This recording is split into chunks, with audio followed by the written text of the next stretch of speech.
Hi there, Aquarius. Thanks so much for tuning in. I'm Astrogirl, and we're looking at September 14 through September 20. And there's a lot happening this week, and probably the most important thing for you to know is that Mercury, the communicator, the planet of conversation and planning, is going out of phase this week in Libra, your fellow air sign, through October 9. Venus, the goddess of love, remains in Leo through October 9. So on one hand, you have very nice aspects in your relationship zone. However, with Mercury out of phase in Libra, your spiritual and philosophy zone, you may be seeing some cracks in those friendships and relationships and being more aware of who's frenemy versus friend for you. This is the last chance week with the only Jupiter-Neptune opposition of the year, the last Mercury retrograde, and Saturn's final farewell to Scorpio. Now, this year Mercury has retrograded 3 times in Aquarius, Gemini, and now Libra. The 3 air signs, and that's very unusual. Normally, it's an earth sign, a fire sign, an air sign, not all air signs. So the universe has really been on a cerebral hit with Mercury retrograde. So while you're reaching for the stars this week, Aquarius, keep your foot firmly on the ground. If something looks, smells, tastes, feels, sounds too good to be true, it most likely is.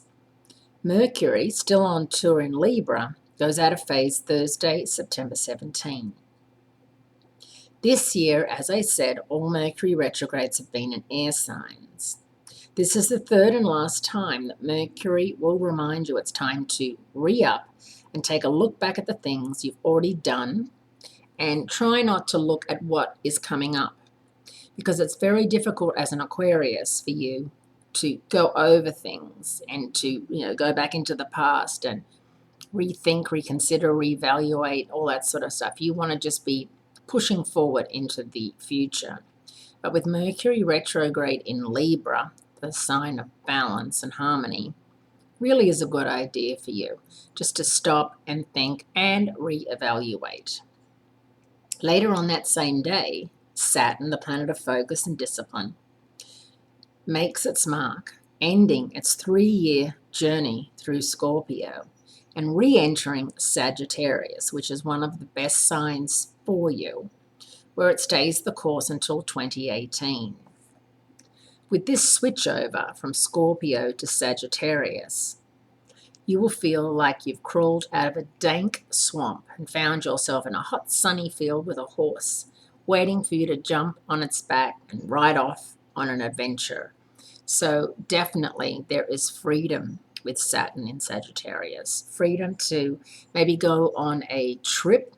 And if you know anyone born under the sign of Sagittarius, they are your perfect travel companion. The next 3-year journey of Saturn in Sagittarius is going to be more of a lonesome cowboy or a trail ride than the brooding, secretive fistfight we just left behind with Saturn in Scorpio. It's going to be a much better placement of Saturn for you. It's your 11th house of hopes, dreams, wishes, and friendship. And that's the part of your life that's really going to be much more structured and much more organized, and you'll have a lot more time for the people in your life than you may have had before when you were trying to achieve all of the impossible things that you might have been trying to achieve. Now you get a chance to sit back and spend quality time with the people you love and to listen to what they have to say, especially once Mercury is over its retrograde time in early October. I think October, after October 9, it's going to be a really hot time for you. So just, remember that. And remember, with Mercury out of phase, Murphy's Law, whatever can go wrong will go wrong, is in full effect. Have a great week, Aquarius. Great speaking to you, and I look forward to speaking to you again next week.